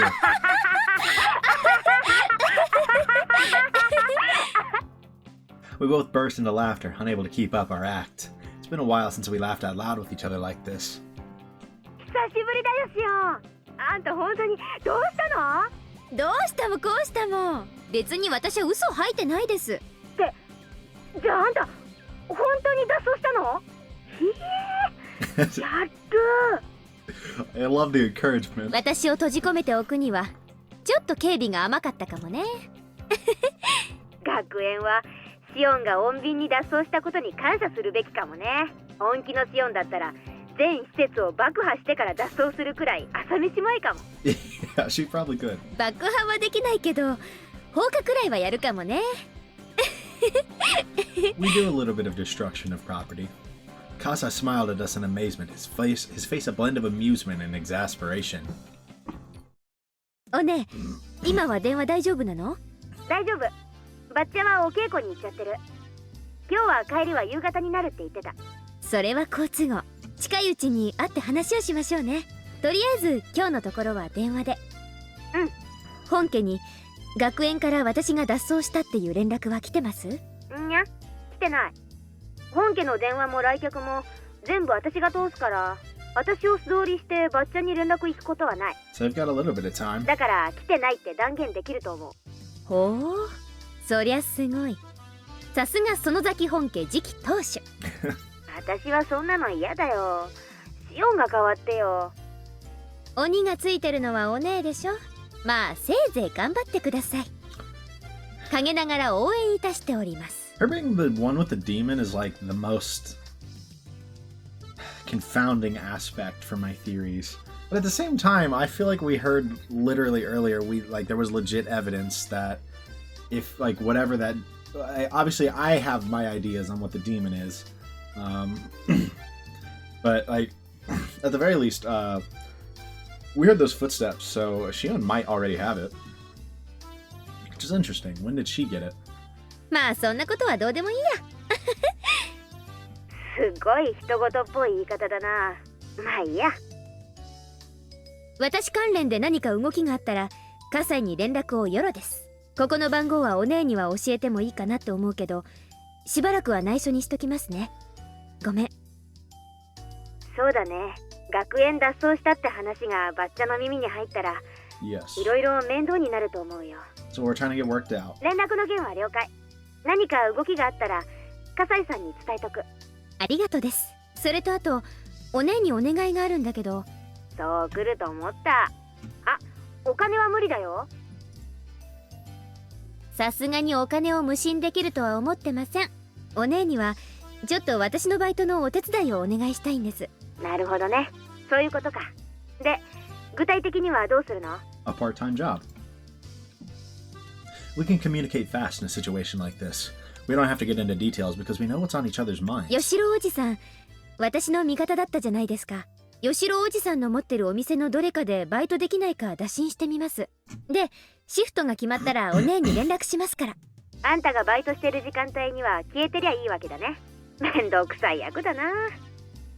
Is that why she had... No, there's no way that they're keeping up that act still, even in chapters 1 through 3. Because I was going to say, maybe that's why she has to disappear all the time, but... 何ですかお姉。双子の妹の頼みを断る？本当に？いいよいいよ、引き受けるよ。あんたの頼みは断ると後が嫌だ。サンキュー。今度シュランクベルタのケーキでもおごるから。可愛いタルト山ほど食べさせてあげますから。あ、シオン、シュランクベルタね。去年の秋に店閉じちゃったんだよ。Brutal. あ、そうなんだ。うん。マスターが脳梗塞で倒れてね。退院してから一度は店を開けたんだけど、やっぱり体が持たないらしくてさ。惜しまれたけど閉店しちゃったわけ。そっか。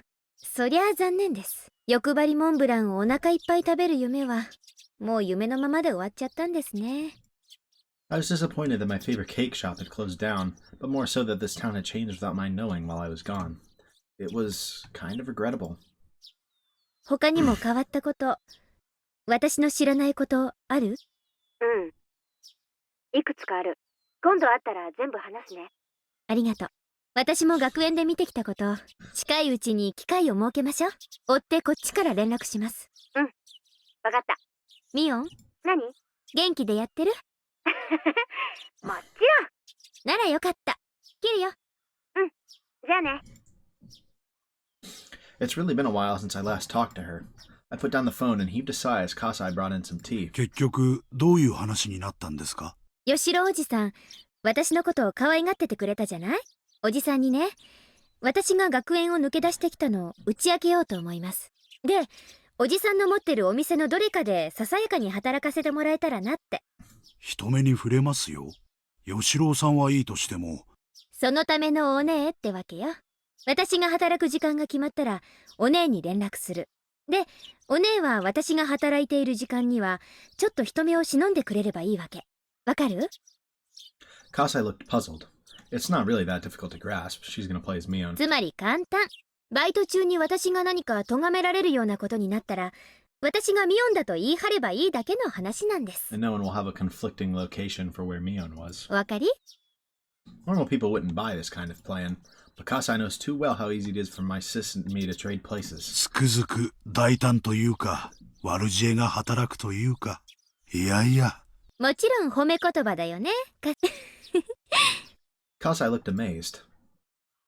If things go south, it'll affect him too. Considering the rules of my dad's profession, he won't be able to get away with just a mere apology. That's why he doesn't want me to do anything too risky. I think I have to make it up to him, since he helped me escape even knowing that risk. To Angel Mort. ああ、任せとけよ。シオンちゃんのことをどうのこうの言うやつがいたら、俺が少し締めとくから。Uncle Yoshi rode the Chad. We love this guy already. やっぱ吉郎おじさんは頼りになります。おじさんならきっと助けてくれると思ってました。Uncle Yoshiro pounded his chest with his fist after offering me his assurance. He seemed glad that I turned to him first. いいんだよ。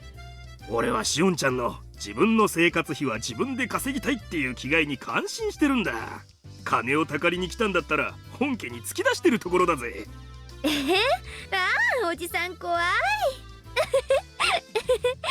I knew he was reliable. He understood my situation straight away and promised to help. 店長、シフト表持ってきました。ここに置きますね。One of the store clerks brought out a work schedule, and there are many things I'm unfamiliar with written on it. で、シオンちゃんはどのくらい働けるんだい？私とお姉の都合次第。できたら私の指定する日だけ入れるのが一番いいんですが。おいおい、そんな虫のいいこと言うやつ面接じゃ会ったことないぜ。まあな、仕方ないもんな。Depending on Mion for my work, our schedules have to match. Of course, Uncle Yoshiro understood that. But I also knew he couldn't afford a selfish part-timer who only works when she wants to. In the end, he decided to hire me as an office helper, not an official worker. As a temp, I wouldn't have a work schedule. My uncle also decided to pay me out of his own pocket. 生活費が稼げればそれで OK です。じゃあ、そういうことで頼むぜ。一応金を払うんだから仕事中はしっかり頼むぜ。あと事務所内じゃおじさんは勘弁な。はいはい、分かってますよ。店長さん、ふつつか者ですけどよろしくお願いします。こちらこそどうぞよろしく。Once all the business talk was over, my uncle hounded me with all kinds of questions. He asked me things like, what was it like in a prestigious girls' boarding school? And so on. Apparently there were all kinds of rumors going around about the St. Lucia Academy I was confined to, and everyone was curious about it. I added a few embellishments of my own as I explained how unordinary life at that school was. My uncle looked extremely delighted to hear all the little details about life in a secret garden for girls. What? Horny bastard. Maybe we don't love Uncle Yoshiro. Once my uncle was satisfied, it was my turn to ask all kinds of questions. I wanted to know if anything peculiar had happened while I was gone. I won't be able to act like Mion unless I can fill in the gap of information left in the past 2 years. Okay, so it's only been 2 years, and so this would be the 4th year, so she was here when the initial dam killing happened, like the initial dam dismemberment, right? But she wouldn't have known about, Rika's father dying, and she wouldn't have known about Satoko's parents dying. そんなに大きく変わったことはないな。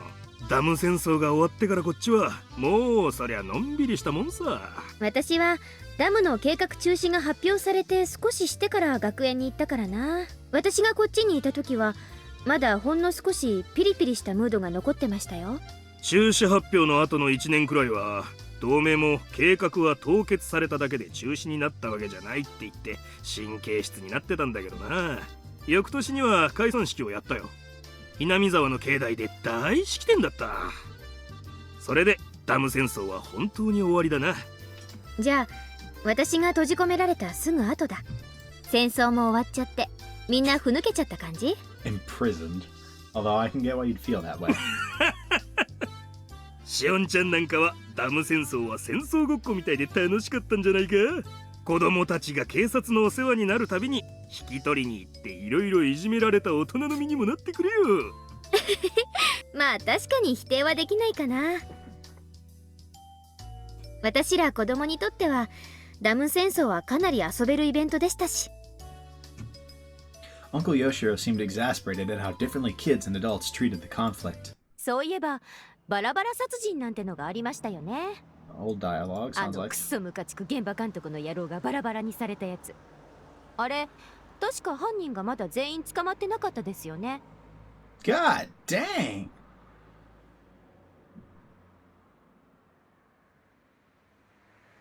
Good lord, Shion! That fucking jerk of a construction manager got split into pieces? I mean, I know that's accurate, but just the way you said that. You have hatred in your heart. A slightly different side than what we've been seeing so far. 捕まったんですか？ああ、確か初犯がまだ捕まってねえんだよな。そうそう、確か捕まってないはず。しかもひなみ沢の守り神お社様を祀る綿流しの番にね。Oh shoot! I just realized I never made any theories about that, or like never mentioned any of them. I didn't think too hard about who that would be. My guess was Tomitaka.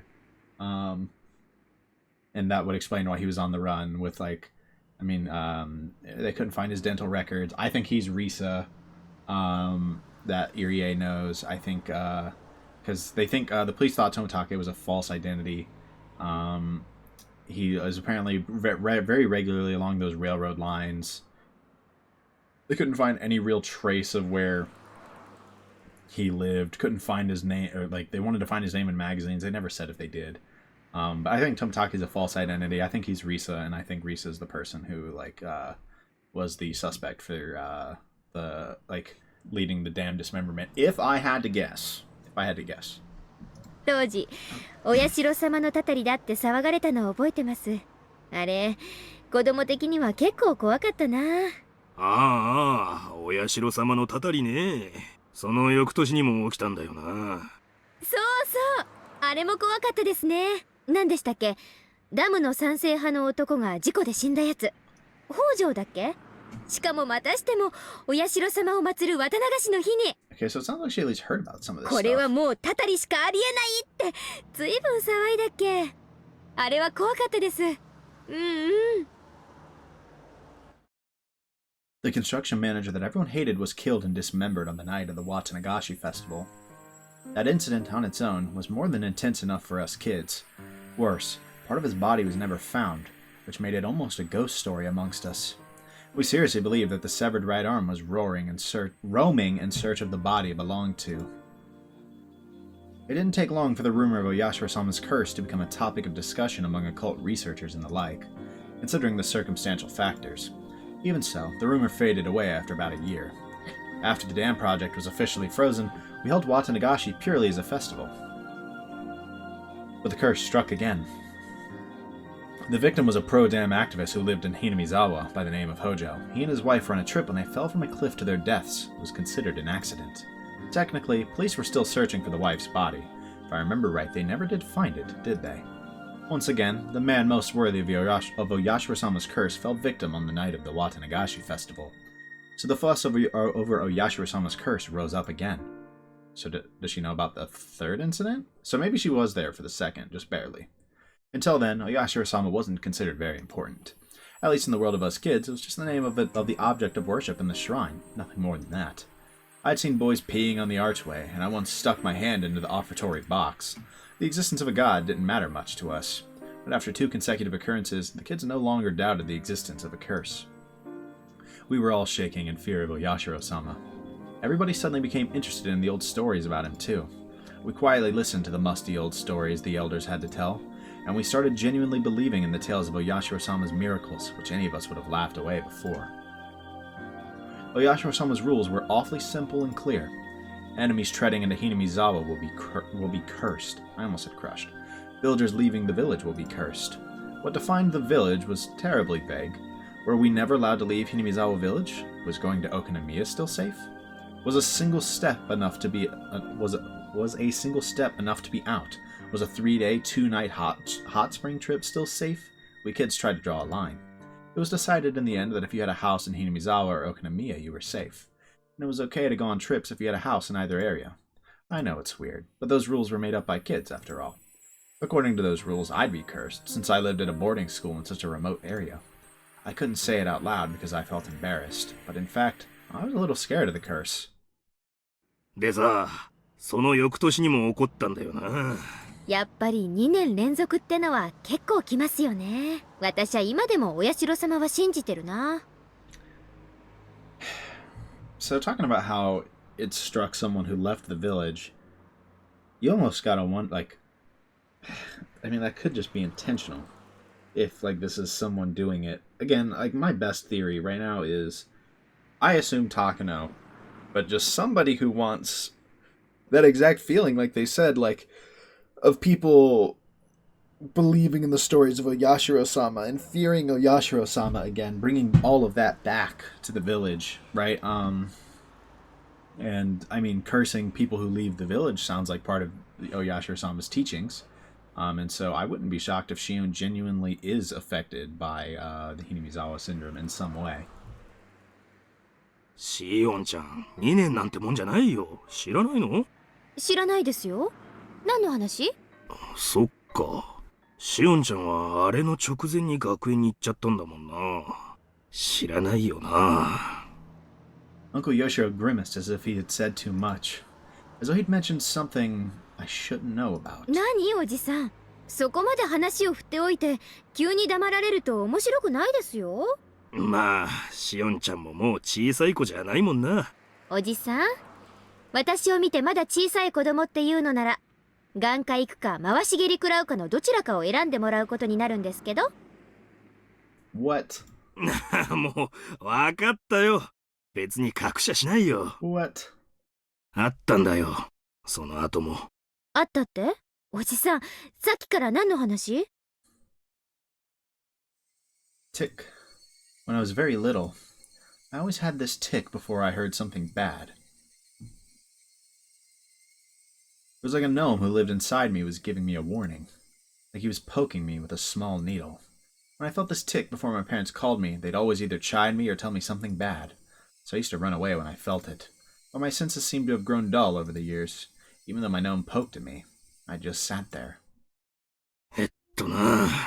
実は賛成派の北条が転落事故で死んだ次の年にもな。More new music. I love all the new music. This one is creepy. つまりは去年なんだが、またあったんだよ。あったって、また綿流しの日に？ 3年連続で？また？そうなんだよ。ほら、ひなみ沢の神社あるよな。古出神社。あそこの神主が祭りの夜に突然ぽっくりいっちまってよ。Even the priest isn't safe. 聞いた話じゃ、原因不明の奇病で急死したとかしないとか。それもまたしても綿流しの夜に。で、神さんもその晩のうちに沼に飛び込んじまって、村長たちが集まっててんやわんやの。Or hit the big red button. Yeah, I mean, this is all stuff that we as the player know, but it's clearly affecting Shion, and that's what's interesting. うん。奇病ってのはお昼だと思うけどね。急死したってのは本当。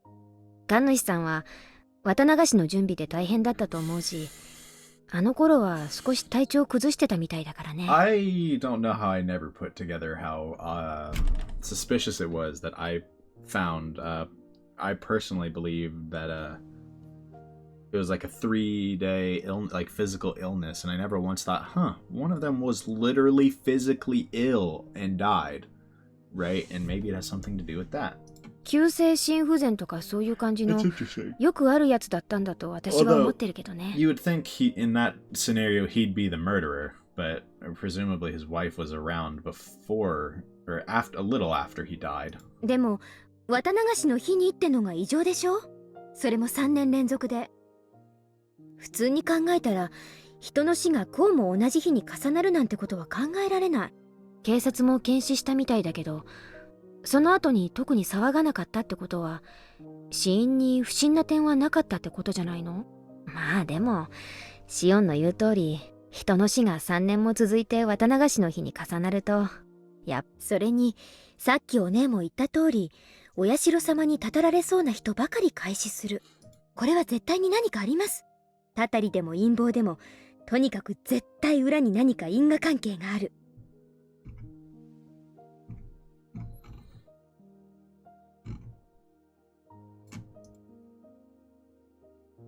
I decided to meet up with Mion at the library near the Okinomiya train station. It's not that I don't trust Mion, but I don't want to let her know where I live. Not many people use this library, so I won't see anyone from Hinamizawa here. You might see Oishi. It's very convenient for meeting someone in secret. After we discussed my life plan and work schedule, we moved to small talk. I've been away from this town for years. Things have changed. I asked Mion about those changes in detail in order to fill in the gaps. While talking about various things, I brought up what Uncle Yoshiro had told me, about Oyashiro-sama's curse. Even before I left town, the curse had already struck twice. The dismemberment murder on the first year left quite an impact. And the year after, the pro-dam activist couple fell off the cliff. On the day, the villagers were enjoying their first Watanagashi festival since the dam project was indefinitely frozen. This one also left quite the impact. I get it, because they fell. Quite the impact. The evil construction site manager was punished, and the next year, the traitor to the village met the same fate. If it had happened only once, people would have concluded that it was just a bizarre coincidence. But when it happened 2 years in a row, people were far more likely to believe it was a curse. I know up to that part, and after I left town, the curse struck again for the 3rd time. People talked about the curse more intensely than ever, both in Hinamizawa and Okinomiya. I have to rethink this. Oyashiro-sama's curse has drastically gained credibility while I was away. It was still unclear with the first 2 incidents, but after it continued for 3 years straight, people's doubts changed to convictions. Even though the priest who died on the 3rd year wasn't an enemy of the villagers, the fact that people in Hinamizawa didn't care for him much added even more credibility to the idea. 神主は確か嫌われてませんでした？同盟の役員から。日和見主義なんじゃないかって叩かれてたね。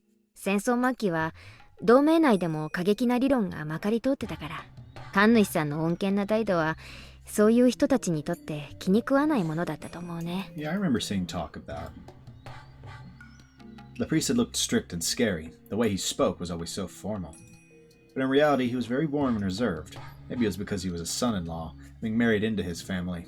I'm sure the priest and his personality were the perfect fit for managing the shrine that was used for summer festivals and village meetings. But that gathering spot-style atmosphere of the shrine changed completely when the dam war broke out and it became the headquarters for the Onigifuchi Guardians. Prior to the dam protests, hardly anyone worshipped Oyashiro-sama.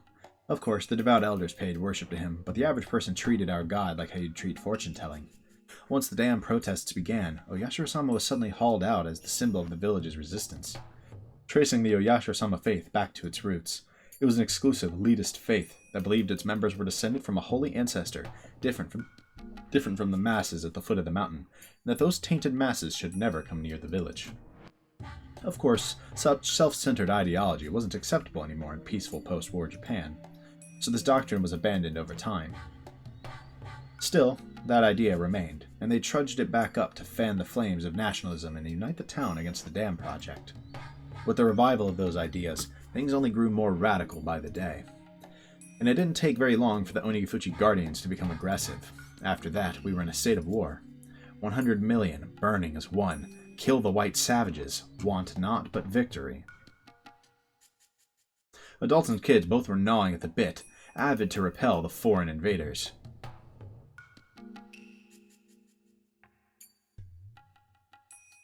I guess they do consider them foreign, but describing it like that makes it sound kind of awful, like a reminder of the dark times of wartime Japan. But like I said before, for us kids it felt less like a war and more like a village-wide festival. Yet despite calling it a festival, dissenters were treated coldly. Their heartlessness lived up to the expression wartime regime. The Hojo couple who voiced their acceptance of the dam project in the midst of that atmosphere were truly brave. Then on the second year of the curse they died in an accident, and everyone believed it was Oyashiro-sama's curse without question. So they were branded traitors and enemies of the village. The Hojo couple faced worse than just being ostracized as traitors. Everyone gave them the cold shoulder and talked behind their backs. The only person who didn't treat them badly was the priest. While the priest never objected to the anti-dam movement, he also never objected to the Hojo couple's advocacy for accepting the government's eviction and restitution to rebuild new lives. Those unforgivable Hojos became a slogan as the three families, especially the Sonozakis, united the village by turning them into scapegoats. So they must have found it very shameful to have a fellow member of the three families approve of that, especially when it was the priest of the shrine that had become a symbol for the dam protests. As central figures in Hinamizawa, the three families were the backbones of the Onigafuchi Guardians, so a difference of opinion was undesirable, and the priest was never accused of anything. But secretly, people whispered that he was a heretic, that he was unfit to serve as Oyashiro-sama's priest, that Oyashiro-sama's curse would soon strike him down, along with other rumors. 今にして考えると、神主さんって結構大人だったのかもねって思いません？ He was pretty cool, managing to keep his head and remain neutral while everyone around him grew fervent. I thought Mion would share my opinion when I chimed back in. No, probably not. So when Mion gave me a forced smile and didn't agree with me, I was taken by surprise. 本当に大人だったら、あそこは周りに合わせて強調すべきところだったと思うね。The rare difference of opinion between them, which Shion didn't seem to expect. ブルデのおじさんは単に神社の神主だっただけじゃなく、南沢全体が結束しなくちゃならない時に模範となるべき御三家の人間が自分から輪を乱すのは、それが大人と呼べるかどうかは私には難しいな。I was taken aback. I barely managed to say the following. Even though we're identical twins, we still had our own unique identities. Every now and then our opinions differed, but usually only over some trivial matter. We've never had a difference of opinion this big. It wasn't an enjoyable feeling. I decided to probe her some more. お姉の言う協調って言葉がなんだか好きじゃないんですけど、つまりそれって何？村全体を考えて神主さんは自分の考えを隠しているべきだったって。要するに全体主義の中でこう主張するなと、そういう話？別にそこまでは言わないけど、ただやっぱり御三家の長の一人なんだから、もう少し言動は慎重にしてもよかったんじゃないかって、そういうことだよ。Mion faltered a bit as my tone grew more like a cross-examination. I realized I was speaking a bit too harshly. What Mion expressed was probably the more mature opinion on our scale. When everyone needs to work together to stand up to a vast enemy like the government, people should refrain from actions that would destabilize the alliance. Writing it out and reading it now, I can understand that. But I wasn't mature enough to agree to such a totalitarian idea. I do think this is... I think this chapter might be, like, kind of the Notebook, right? She's, like, looking back at some of the events, and she's... I think that basically the whole chapter is kind of like a flashback, if I had to guess. Just writing it out and reading it now, right? Like, this is clearly, like, being written, you know? Just interesting. Or maybe it wasn't me at all. It was Mion who'd made that mature judgment. We've been separated for over a year. I've been away from the town. In the meantime, Mion has been training to take over the headship of the Sonozaki family. She'd been treated as such even before I was confined to that institution. She sat next to the hag in ceremonies and in meetings. She took her place when the hag was absent. But that was just it. We were never that different. Mion has become very like a successor since I've been gone. お姉もいつの間にか大人になっちゃいましたね。She seemed to get what I was implying. やっぱり私もバッチャみたいな考え方になっちゃってきたかな。いいじゃないですか。お姉は次期当主なんだから、いつまでも下々と同じ考え方じゃまずいでしょ。さすが帝王学を学んだだけのことはある。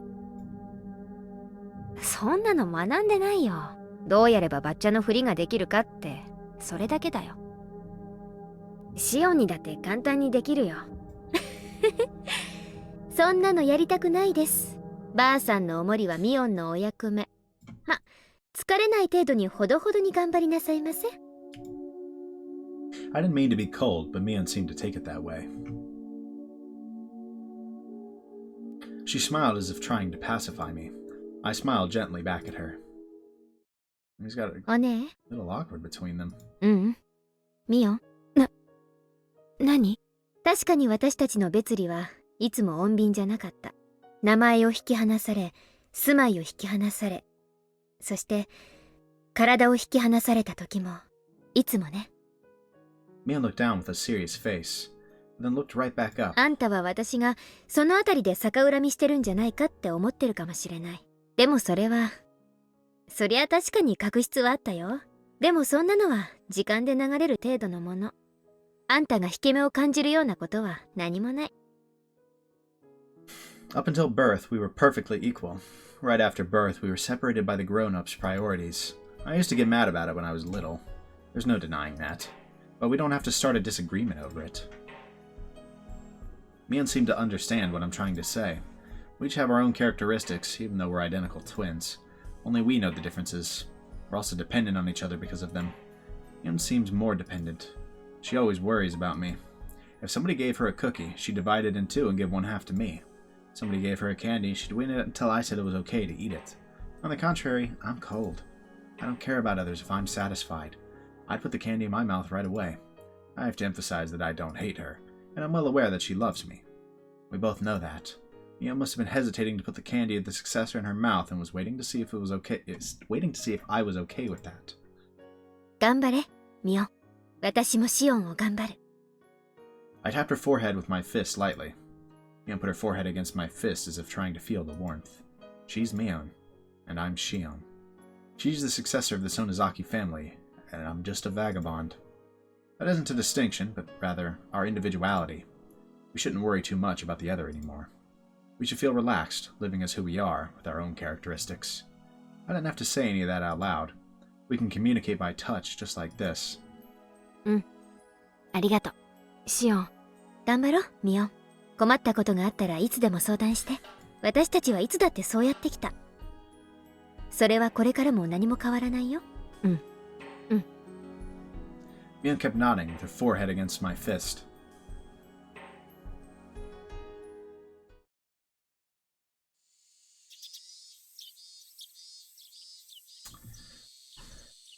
Interesting. So, I mean, it sounds like Mion's been gradually turning into the successor while Shion was away, but she didn't want to fully embrace the role until she kind of had that, like, approval of Shion, like, I'm not gonna be hurt by it, you know?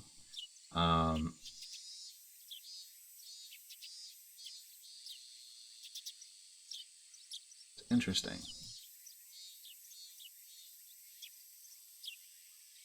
I do kind of wonder a little bit about what this means specifically and our bodies. Like, that implies there's some big, like, difference between them. Again, I'm going to assume the demon, right? Like, that's my assumption.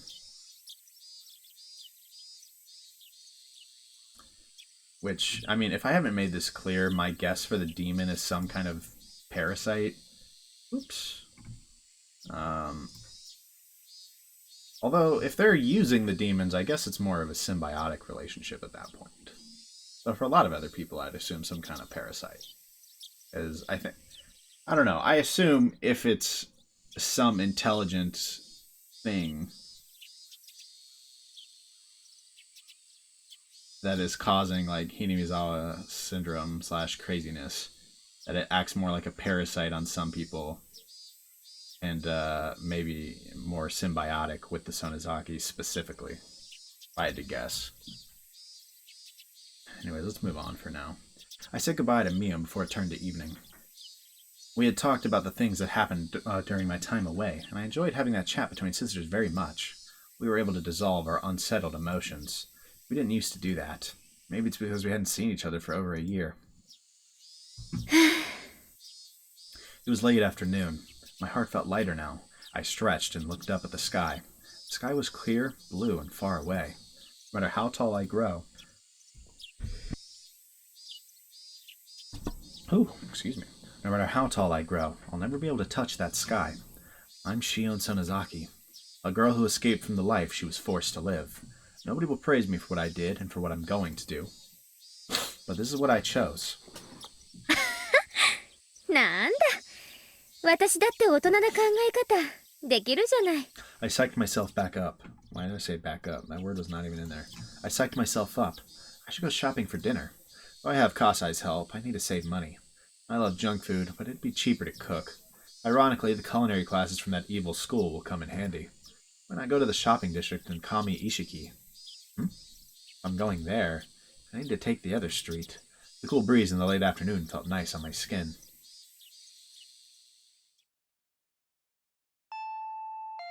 Kasai came to the door while I was putting stuff I bought into the fridge. あ、待って待って。今鍵開けます。 Is it not actually going to be Kasai? Okay, it is. お買い物の帰りですか? Where'd the big stuff... Where did this come from?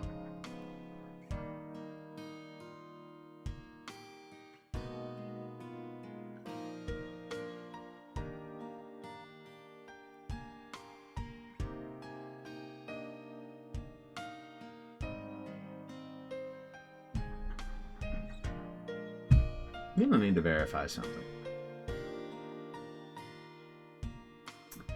It wouldn't make a ton of sense, like, timeline-wise, but sometimes these backgrounds are a little inaccurate. I'm kind of curious, because didn't Satoshi try to buy a big bear for Satoko, and he never actually got it to her, but the bear was no longer in the window? What are the odds that it somehow ended up in Shion's hands? The timeline, like I said, does not match, so I'm not going to freak out over that, but I'm not kind of curious on if Shion maybe assisted with Satoshi's escape a bit more than you would think. Or than I would think. お疲れ様です。 Let's move on. 買い物程度で疲れてちゃたまんないよ。あ、葛西も食べてく？一人者にはスーパーの野菜の単位は大きすぎだしね。よろしいんですか?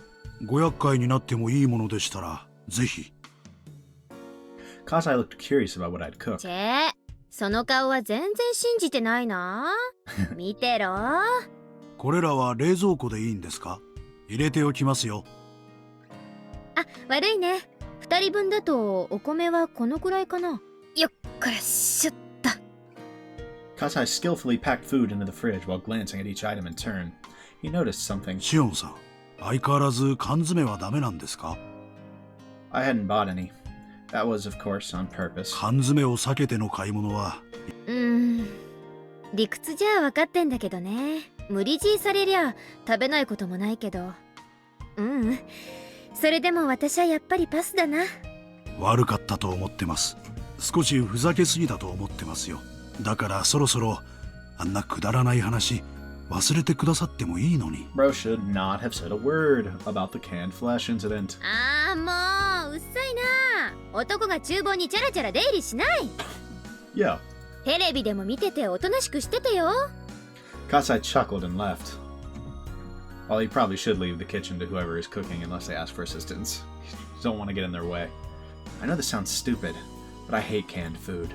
If somebody told me there was canned food in a meal I just ate, I'd throw up. It started with a silly thing. Kasai told me a horror story when I was little. You know, one of those urban legends. About meat made from an unknown source. Like those rumors about how there's worm meat mixed into burger patties or dog meat in beef bowls. Kasai had fun telling me one of those stories because of how scared I got. He had fun, but I obviously didn't. I even started to cry in the canned food section of a supermarket. That's how much I hated it. I don't freak out like that anymore, but I still don't like canned food. Since I don't like it, I don't force myself, and I now live my life naturally avoiding canned food. Did he even make it clear that it was actually like a real Sonozaki story? Oh no. Oh no. Could you imagine she actually didn't know? And that's why in chapter 2, when she hears about the canned flesh incident from Takano, like I think it said something about her having like a visceral reaction, right? Maybe she didn't actually know, but she recognized the story. One of the big differences between us twins is that Mio doesn't have this issue. Kasai feels responsible for this, but he can't rid me of that fear. Still, I feel like this is actually a good thing, otherwise that'd be too perfect.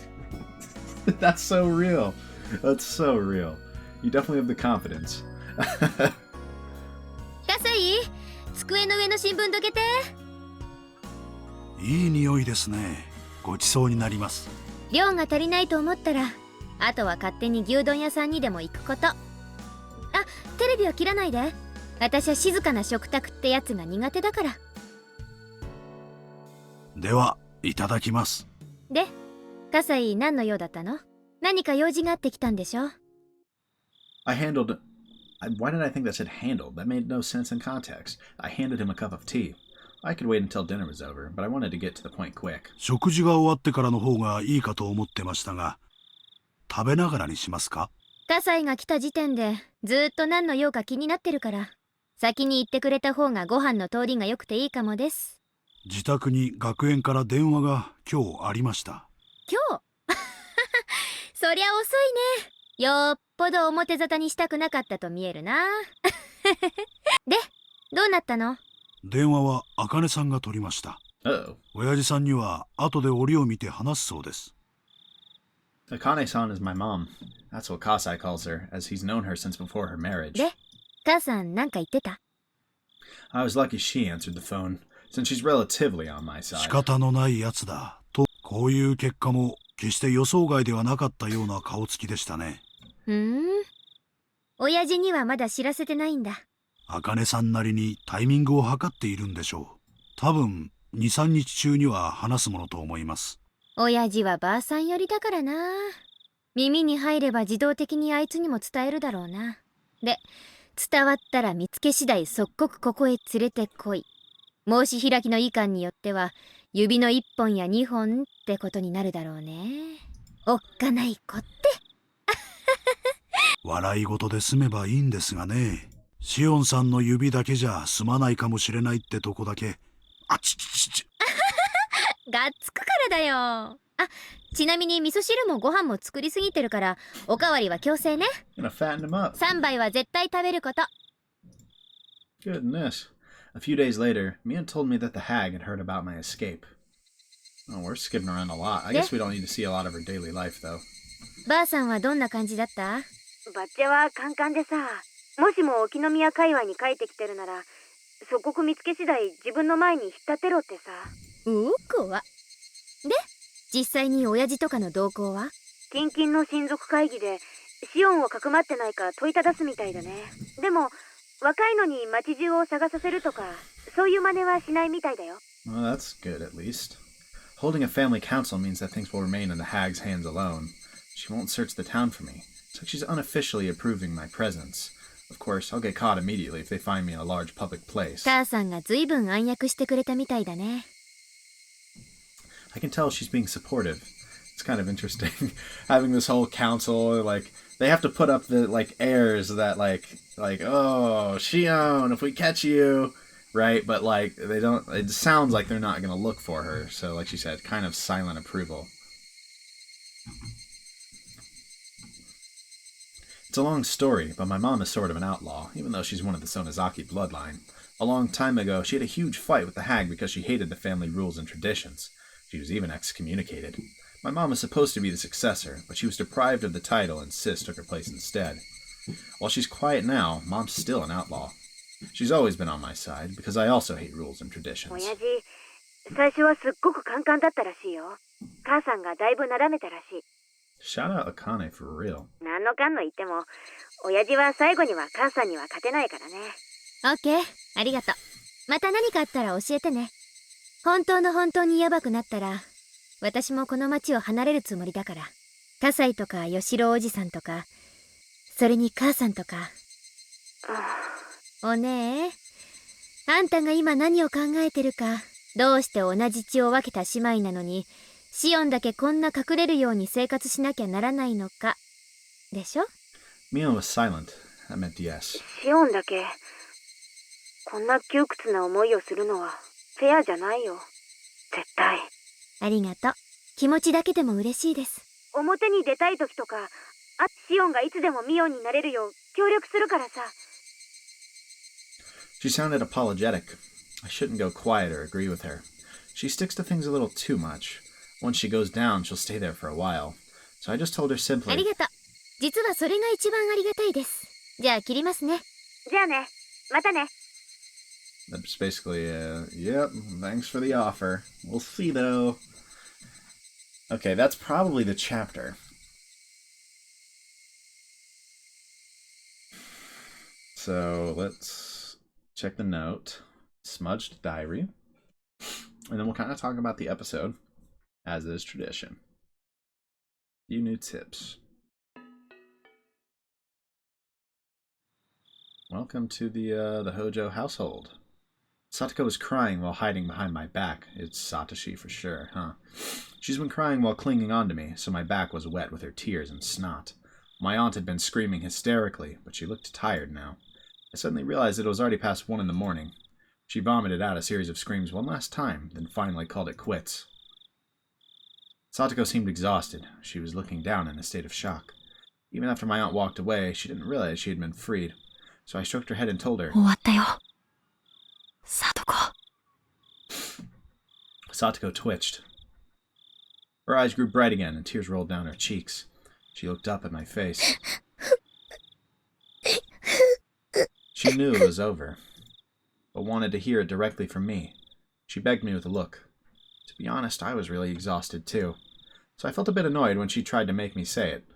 I needed to pacify her, so I gently told her what she wanted to hear. もうおばさんの小言は終わったよ。だからね。ねよ。 Satoko clung to me while her tears continued to fall. She was crying again silently. Satoko was shivering pitifully. Her small back reminded me that there was nobody else to protect her. さあ、歯を磨いて、それから布団を敷こう。そしてぐっすり休もう。 Satoko smiled faintly and nodded. I felt dizzy. I was released from the strain. A harsh drowsiness fell upon me. While Satoko was washing her face, I went to the toilet. I zoned out while watching my pee. In my dizziness, I almost missed the shot. That's real.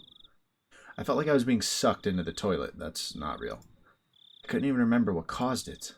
Why did my aunt start screaming today?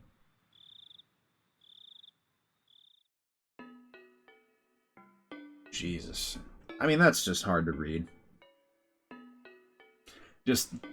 I don't know. I don't think we've gleaned a ton of new information from that. We heard Satoshi's voice officially for the first time, which is awesome. Speaking of awesome, God, this track is a banger. I love the instrumentation here. I